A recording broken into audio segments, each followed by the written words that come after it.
Assalamualaikum warahmatullahi wabarakatuh.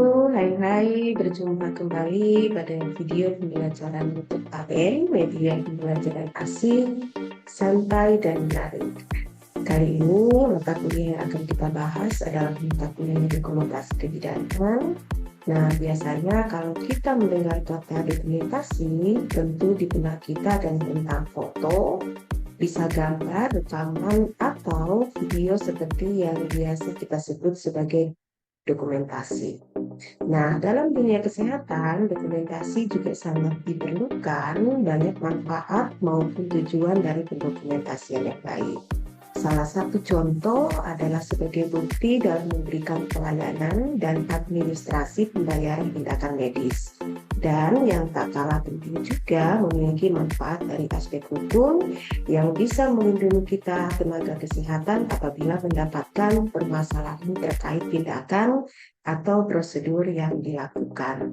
Oke, tanpa berlama-lama lagi, kita simak bersama penjelasan tentang topik tersebut pada video pembelajaran kali ini.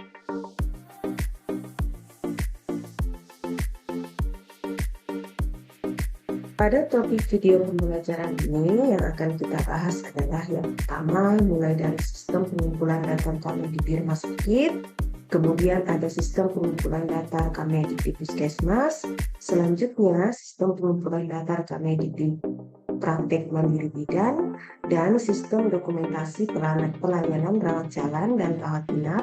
Namun untuk dua topik ini akan kita bahas pada video pembelajaran selanjutnya.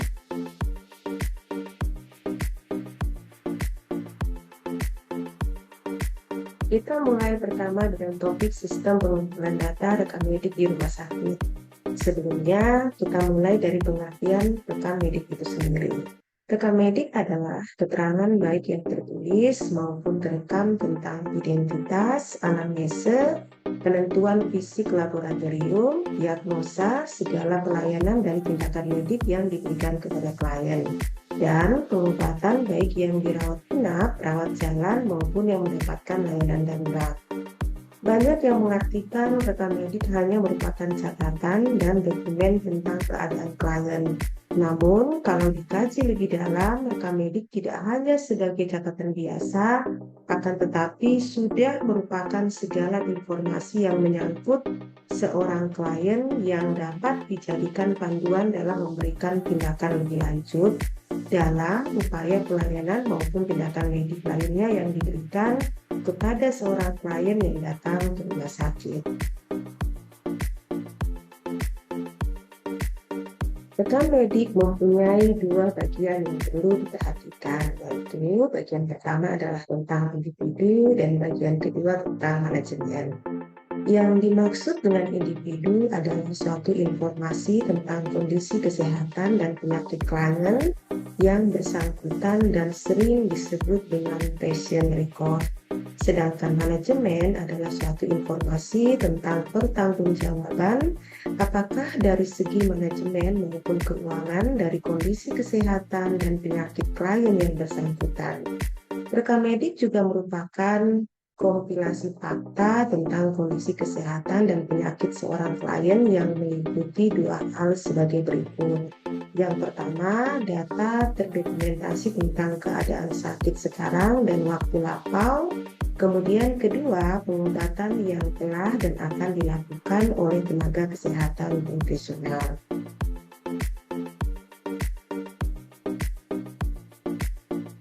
Secara umum, informasi yang tercantum dalam rekam medik seorang klien harus meliputi tiga hal berikut. Yang pertama, siapa atau who, yaitu klien tersebut, dan siapa atau who yang memberikan pelayanan kesehatan medis.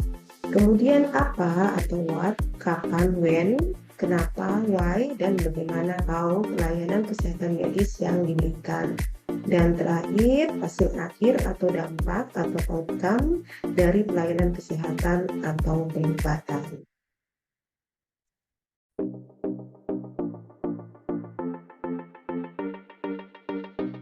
Tujuan rekam medik adalah untuk menunjang tercapainya tertib administrasi dalam rangka upaya peningkatan pelayanan kesehatan.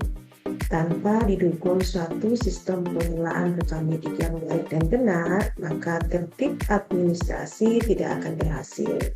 Kegunaan rekam medik antara lain meliputi beberapa aspek. Yang pertama, ada aspek administrasi.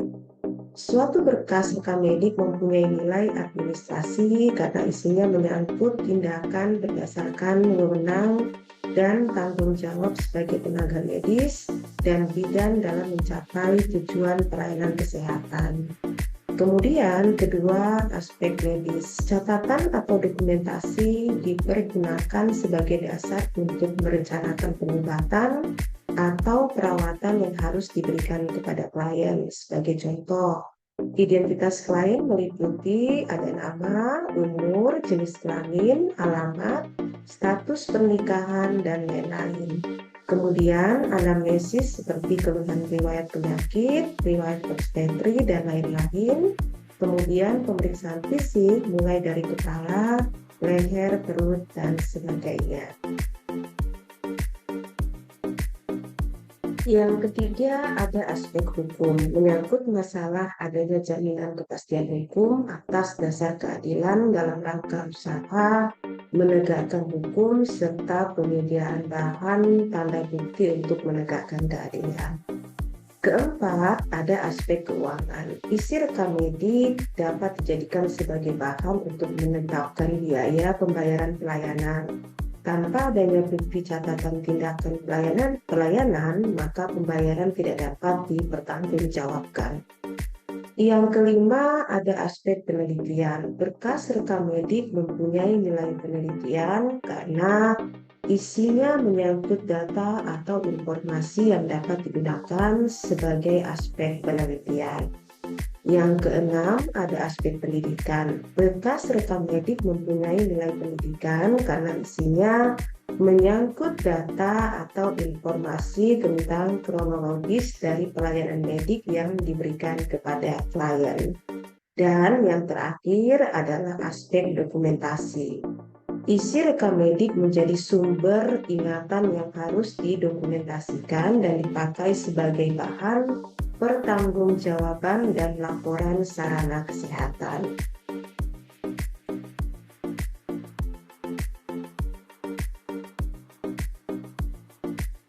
Rekam medik berisi beberapa informasi yang mengandung nilai kerahasiaan dan informasi yang tidak mengandung nilai kerahasiaan.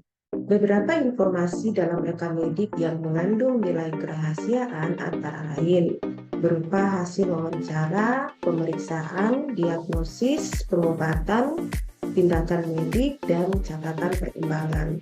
Identitas merupakan informasi dalam rekam medik yang tidak mengandung nilai kerahasiaan tetapi harus tetap waspada. Ada beberapa jenis pencatatan klien yang dirawat di rumah sakit, yaitu catatan medis umum, formulir rujukan, ringkasan klien pulang, dan surat kematian. Data yang disimpan tidak perlu banyak, tetapi mencukupi kebutuhan, misalnya catatan keadaan klinik klien yang harus diarsipkan menurut kebijaksanaan tempat pelayanan.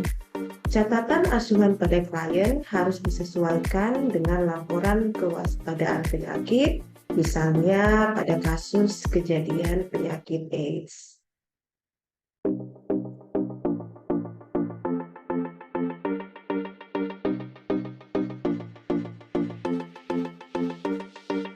Selanjutnya, catatan asuhan pada klien dianalisis setiap 6-12 bulan yang meliputi jumlah klien yang dirawat, jumlah klien yang pulang, jumlah klien yang meninggal, kondisi utama klien menurut umur dan jenis kelamin, serta catatan tentang kekurangan obat, alat, dan petugas.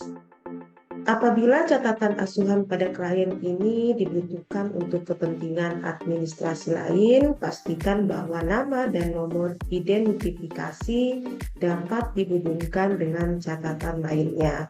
Catatan tentang asuhan pada klien disimpan minimal untuk 1 tahun.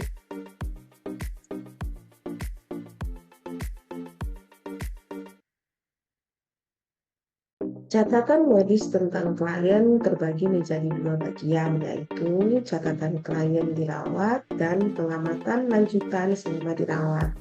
Pada catatan klien dirawat berisi pertama alasan dirawat, kemudian kedua riwayat penyakit, ketiga terapi yang sudah diberikan, dan catatan lain seperti keadaan ibu dan keluarga.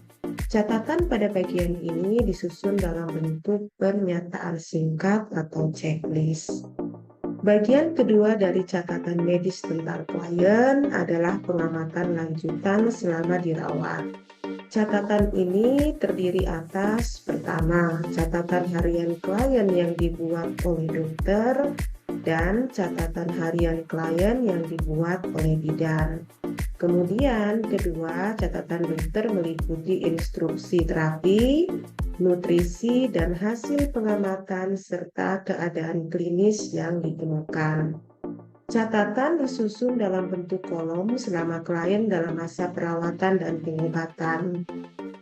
Catatan ini merupakan catatan rahasia terbatas hanya untuk kepentingan medis bagi klien dan orang tuanya yang tersimpan di dekat klien.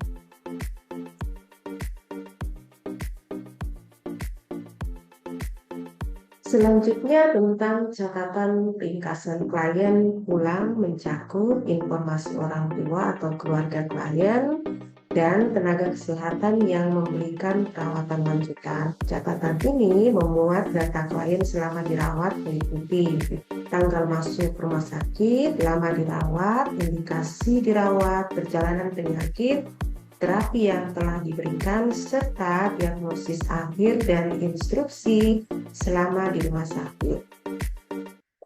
Instruksi yang diberikan selama pasien pulang mencakup terapi yang harus diberikan, lamanya, serta catatan lanjutan selama kunjungan, mengapa, kapan, dan di mana.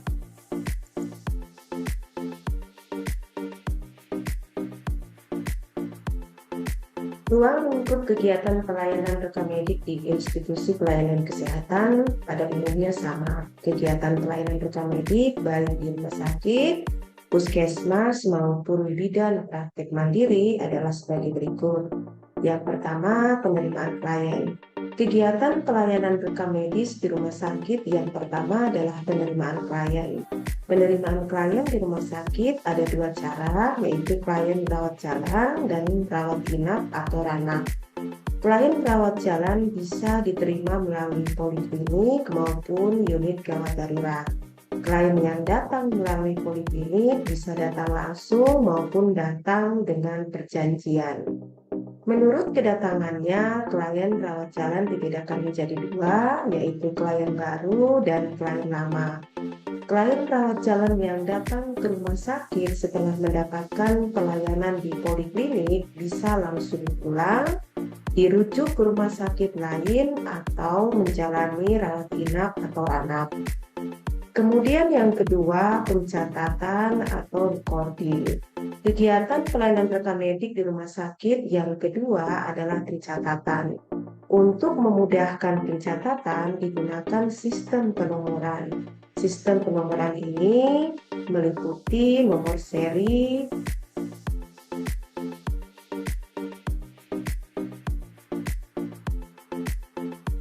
untuk memudahkan pencatatan digunakan sistem penomoran. Sistem penomoran ini meliputi nomor seri klien, unit kunjungan pertama klien, dan seri unit kunjungan.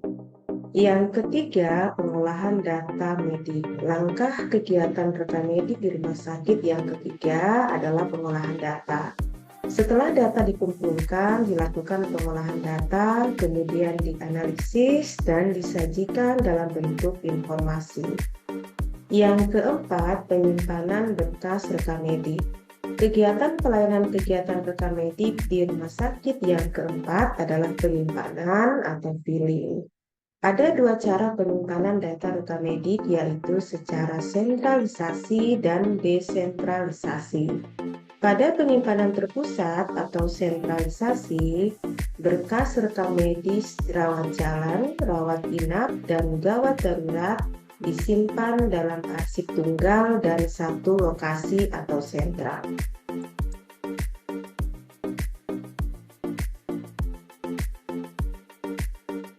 Pada penyimpanan tidak terpusat atau desentralisasi, berkas rekam medik masing-masing unit dirawat jalan, rawat inap, dan gawat darurat disimpan di unit masing-masing. Penyimpanan sentralisasi mempunyai beberapa keuntungan, antara lain mencegah duplikasi data, efisiensi penggunaan ruang dan peralatan, prosedur dan kebijakan kegiatan terstandarisasi, memudahkan kontrol dan keamanan berkas, serta supervisi petugas penyimpanan lebih konsisten. Penyimpanan data bisa dilakukan berdasarkan kelompok angka berakhir atau terminal digit billing system. Kelompok angka pada nomor seri rekam medik biasanya terdiri dari 6 digit yang dibagi menjadi 3 kelompok angka. Masing-masing kelompok angka terdiri atas 2 angka. Kelompok angka pertama adalah 2 digit terakhir menunjukkan subrak penyimpanan. Kelompok angka kedua adalah 2 digit di tengah menunjukkan subrak, dan kelompok angka ketiga adalah 2 digit pertama paling kiri menunjukkan urutan. Kelima, peminjaman berkas rekam medik. Kegiatan pelayanan rekam medik yang kelima adalah pengambilan atau peminjaman berkas. Berkas diambil dengan tracer dan dikembalikan tepat waktu untuk menghindari hilangnya data.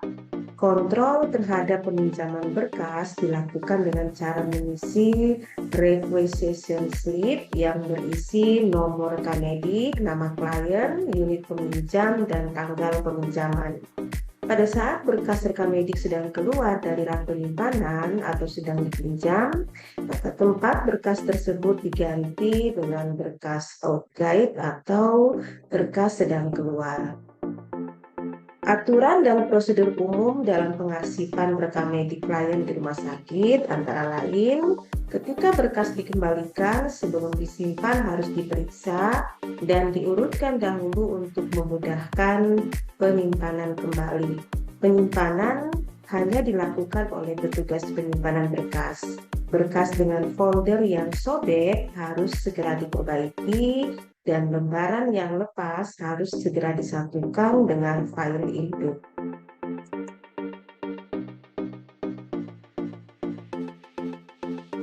Nah, untuk memperdalam pemahaman Anda mengenai materi pelayanan rekam medik di rumah sakit, mari kita kerjakan latihan-latihan berikut. Yang pertama, apakah pengertian dari rekam medik? Kemudian yang kedua, apakah tujuan dari adanya rekam medik? Dan sebutkan jenis pencatatan klien yang dirawat di rumah sakit, serta yang terakhir, sebutkan kegiatan pelayanan rekam medik di rumah sakit.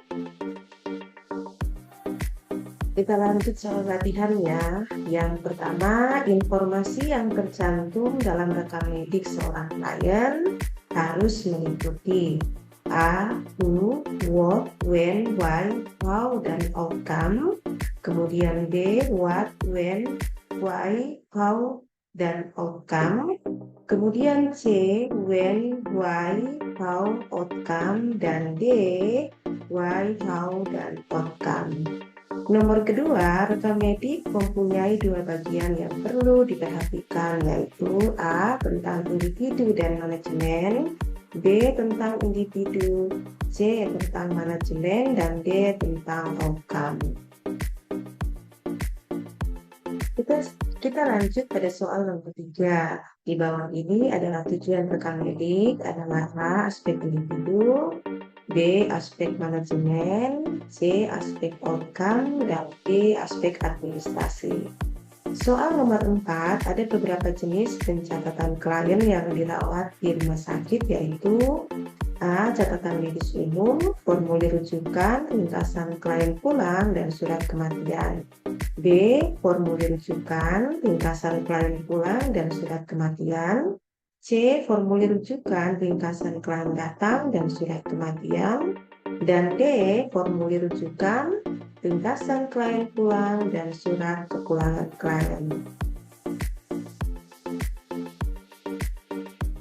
Kita lanjut pada soal nomor 5. Kegiatan pelayanan rekam medik di rumah sakit meliputi A. Penerimaan klien, pencatatan, pengolahan data medik, penyimpanan berkas rekam medik, dan peminjaman rekam medik.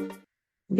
Pencatatan, pengolahan data medik, penyimpanan berkas rekam medik, peminjaman rekam medik. C. Pengolahan data medik, penyimpanan berkas rekam medik, peminjaman rekam medik.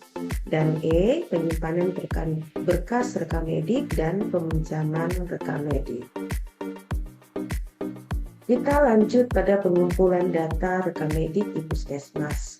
Rekam medik di Puskesmas dan PMB merupakan salah satu sumber data penting yang nantinya akan diolah menjadi informasi. Hal ini berguna agar dalam melaksanakan tugas sebagai bidan di Puskesmas ataupun di PMB dapat berjalan dengan baik dan tentunya memiliki tanggung jawab.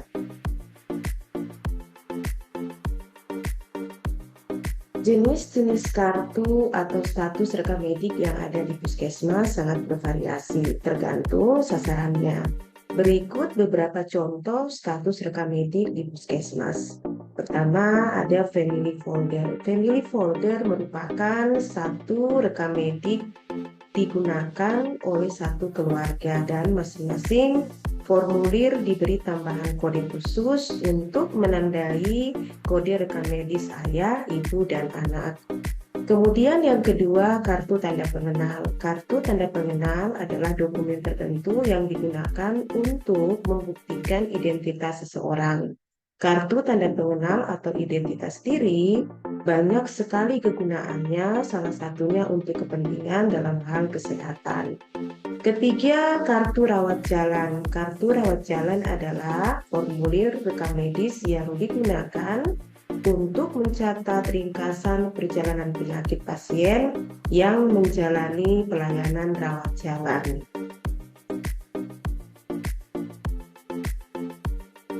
Keempat, kartu rawat tinggal. Hampir sama dengan definisi kartu rawat jalan, kartu rawat inap atau tinggal adalah formulir rekam medis yang digunakan untuk mencatat ringkasan perjalanan penyakit pasien yang menjalani pelayanan selama menjalani perawatan. Yang kelima, kartu ibu. Kartu ibu adalah kartu yang berisi catatan kesehatan ibu, mulai dari identitas, riwayat kehamilan, persalinan, masa nifas dan menyusui, penggunaan KB, dan lain-lain. Keenam, kartu anak. Sama dengan kartu ibu, kartu anak adalah kartu yang berisi catatan kesehatan anak, mulai dari kelahiran, masa neonatus, bayi, balita, sampai usia prasekolah. Ketujuh, KMS, balita, anak sekolah, ibu hamil, dan pusila. Hampir sama dengan kartu ibu dan kartu anak, KMS balita, anak sekolah, ibu hamil, dan pusila umumnya mencatat perkembangan kesehatan namun bersifat lebih spesifik. Dan terakhir, kedelapan, kartu tumbuh kembang anak. Kartu ini khusus mencatat pertumbuhan dan perkembangan anak mulai dari usia 1 tahun hingga usia prasekolah. Nah, mari kita lihat gambar berikut. Berdasarkan gambar tersebut, terlihat bahwa klien yang datang ke Puskesmas dapat datang sendiri atau membawa surat rujukan. Di unit pendaftaran, identitas klien dicatat di kartu atau status rekam medik, dan selanjutnya klien beserta kartu atau status rekam mediknya dibawa ke ruang pemeriksaan. Oleh tenaga kesehatan, klien tersebut dianamnesis dan diperiksa, serta kalau dibutuhkan dilakukan pemeriksaan penunjang. Akhirnya dilakukan penegakan diagnosa dan sesuai kebutuhan klien tersebut diberi obat atau tindakan medis lainnya. Kesemua pelayanan kesehatan ini dicatat dalam kartu atau status rekam medik. Setiap tenaga kesehatan yang melakukan pelayanan kesehatan dan atau tindakan medis harus menuliskan nama dan membubuhi tanda tangannya pada kartu atau status rekam medik tersebut. Semua kegiatan ini merupakan kegiatan bagian pertama dalam proses rekam medik atau yang disebut patient record. Setelah melalui ini semua, klien dapat pulang atau dirujuk. Namun demikian, kegiatan pengelolaan rekam medik tidak berhenti. Kartu atau status rekam medik dikumpulkan. Biasanya kembali ke ruang pendaftaran untuk dilakukan konseling penyakit dan juga pendataan di buku-buku register harian yang telah disediakan. Setelah diolah, kartu atau status rekam medik dikembalikan ke tempatnya di ruang pendaftaran agar lain kali klien yang sama datang, maka kartu atau status rekam mediknya dapat dipergunakan kembali. Kegiatan selanjutnya adalah kegiatan bagian kedua rekam medik, yaitu manajemen, berupa rekapitulasi harian, bulanan, triwulan, semester, dan tahunan dari informasi yang ada di kartu atau status rekam medik klien. Kegiatan selanjutnya adalah berkaitan dengan pengolahan data. Adapun ruang lingkup kegiatan pengolahan dan analisa pada tingkat puskesmas adalah: pertama, mengkompilasi data dari puskesmas baik dalam gedung maupun luar gedung. Kemudian mentabulasi data upaya kesehatan yang diberikan kepada masyarakat yang dibedakan atas dalam wilayah dan luar wilayah. Kemudian ketiga, menyusun kartu indeks penyakit. Keempat, menyusun sensus harian untuk mengolah data kesakitan. Dan terakhir, melakukan berbagai perhitungan-perhitungan dengan menggunakan data denominator dan lain-lain. Buku-buku register yang ada di puskesmas cukup banyak, seperti rawat jalan, rawat inap jika puskesmas tersebut memiliki rawat inap, kesehatan ibu dan anak, kohort ibu. Kohort ibu adalah sumber data pelayanan ibu hamil yang bertujuan untuk mempermudah bidan dalam mengidentifikasi masalah kesehatan ibu. Kohort anak, gizi. Penyakit menular, kusta yaitu penyakit infeksi kronis namun dapat disembuhkan, terutama menyebabkan lesi kulit dan kerusakan saraf. Kohort kasus tuberkulosis, kasus demam berdarah, pemberantasan sarang nyamuk, tetanus neonatorum, kemudian rawat jalan gigi, obat, laboratorium, perawatan kesehatan masyarakat, peran serta masyarakat atau salah satu bentuk saluran yang diberikan kepada masyarakat sehingga mendorong masyarakat untuk secara aktif menuntut pemenuhan hak atas lingkungan hidup yang baik. Kesehatan lingkungan, upaya kesehatan sekolah, posyandu, dan lain-lain. Definisi sistem informasi kesehatan adalah integrate effort to collect, process, report, and use health information and knowledge to influence policy making, programmer, action, and research. Definisi ini mengandung arti bahwa kita harus memproses data menjadi informasi yang nantinya digunakan untuk penyusunan kegiatan atau program dan penelitian. Subsistem manajemen kesehatan dalam sistem kesehatan nasional merupakan tatanan yang menghimpun berbagai upaya administrasi kesehatan yang ditopang oleh pengelolaan data dan informasi, pengembangan dan penerapan ilmu pengetahuan dan teknologi, serta pengaturan hukum kesehatan secara terpadu dan saling mendukung guna menjamin tercapainya derajat kesehatan yang setinggi-tingginya. Informasi kesehatan adalah hasil pengumpulan dan pengolahan data yang merupakan masukan bagi pengambilan keputusan di bidang kesehatan.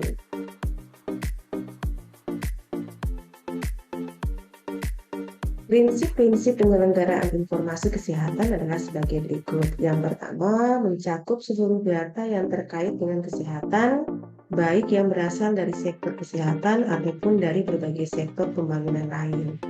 Kedua, mendukung proses pengambilan keputusan di berbagai jenjang administrasi kesehatan.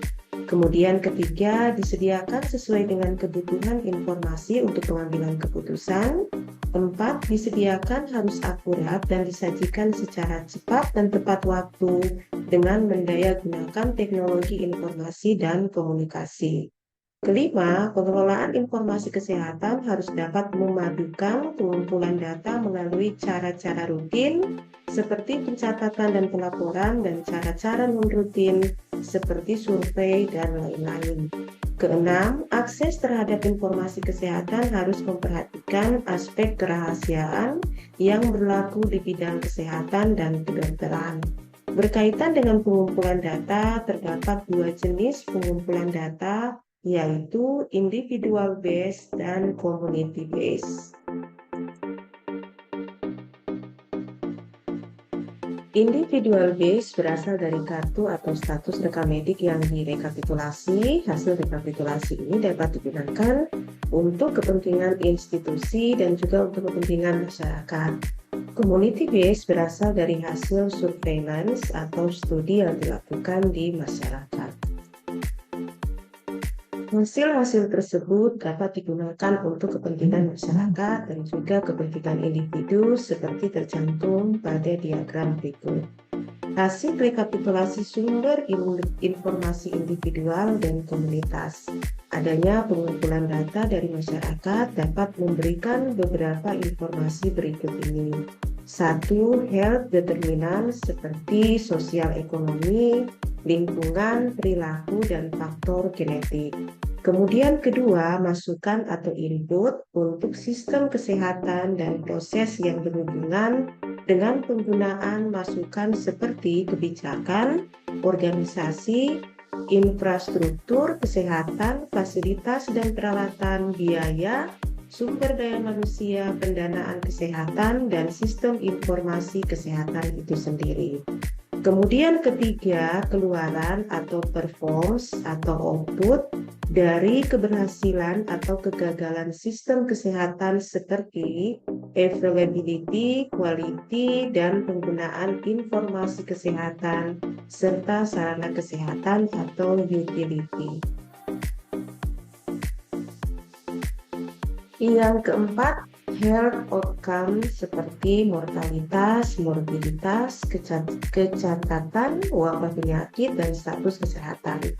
Kelima, faktor penentu dalam ketidakadilan kesehatan atau health inequities in determinants, cakupan dan penggunaan suatu layanan dan dampak jangka panjang, termasuk jenis kelamin, status sosial ekonomi, kelompok etnis, dan lokasi geografis.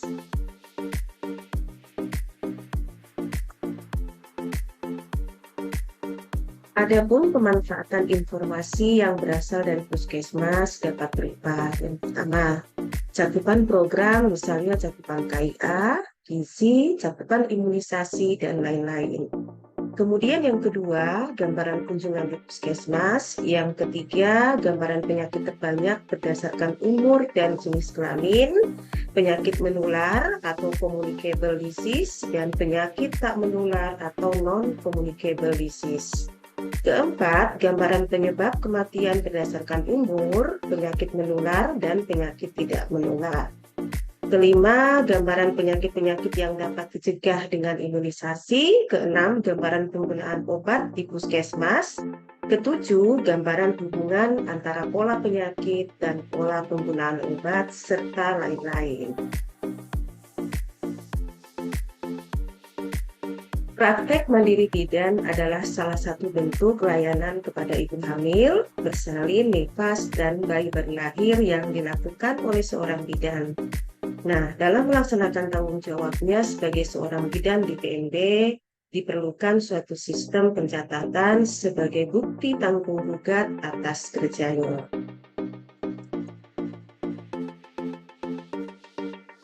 Pencatatan dan pengumpulan data di PNB tercatat dalam beberapa formulir dan buku-buku rekamedi seperti kartu ibu atau status ibu, inform konsen, buku KIA, lembar observasi, kartu anak atau status anak, kartu status peserta KB, kartu peserta KB. Nah, selain beberapa formulir tersebut, ada beberapa belangko yang harus disiapkan di sebuah PMB. Belangko-belangko tersebut antara lain bisa berupa surat keterangan cuti bersalin atau surat sakit, surat kelahiran, surat kematian, dan surat rujukan. PMB juga harus memiliki beberapa buku-buku untuk keperluan pencatatan dan pelaporan. Buku-buku tersebut antara lain bisa berupa buku inventaris, buku rujukan, buku kas bulanan, buku stok obat, buku pelayanan KB, buku catatan kelahiran, buku catatan kematian, dan buku rencana kerja bulanan dan tahunan. Oke, untuk memperdalam pemahaman kita mengenai materi sistem pendokumentasian pelayanan, maka mari coba kita kerjakan latihan berikut. Yang pertama, apakah data yang dikumpulkan yang bisa dimasukkan dalam health determinants? Kedua, tuliskan contoh jenis pengumpulan data individual base. Yang ketiga, tuliskan contoh jenis pengumpulan data community base. Dan yang terakhir, sebutkan pencatatan dan pengumpulan data di PMB. Yuk kita lanjut ya pada soal-soal untuk latihan pilihan ganda. Mari kita lihat soal berikut ini. Yang pertama, identitas klien dicatat di kartu atau status rekam medik merupakan kegiatan rekam medik A. Community base, kemudian B. Patient record, C. Individu, dan D. Manajemen. Yang kedua, data yang berupa rekapitulasi harian, bulanan, triwulan, semester, dan tahunan dari informasi yang ada di kartu atau status rekam medik klien termasuk dalam kegiatan rekam medik. Apakah itu community base atau patient record atau individu atau manajemen. Yang ketiga, data yang berasal dari hasil surveillance atau studi yang dilakukan di masyarakat disebut dengan A. Community base, B. Patient record, C. Individu, dan D. manajemen. Nomor 4, jenis informasi apakah yang didapat dari pengumpulan data dari masyarakat yang berupa keberhasilan atau kegagalan sistem kesehatan seperti availability dan quality. Apakah A. health determinant, B. health outcome, C. masukan, dan D. keluaran. Nomor 5, jenis informasi apakah yang didapat dari pengumpulan data dari masyarakat yang berupa keberhasilan atau kegagalan sistem kesehatan seperti availability dan quality. Apakah A. health determinant, apakah B. health outcome, apakah C. masukan, dan apakah D. keluaran. Dan nomor terakhir, nomor 6, kartu status peserta KB merupakan contoh rekam medik yang berupa A. formulir, B. belangko, C. buku, dan D. lembar bali. Demikian video pembelajaran kita kali ini, semoga bermanfaat. Sampai jumpa, jangan lupa diberi komen, di like, subscribe, dan kita bertemu pada video pembelajaran selanjutnya. See you!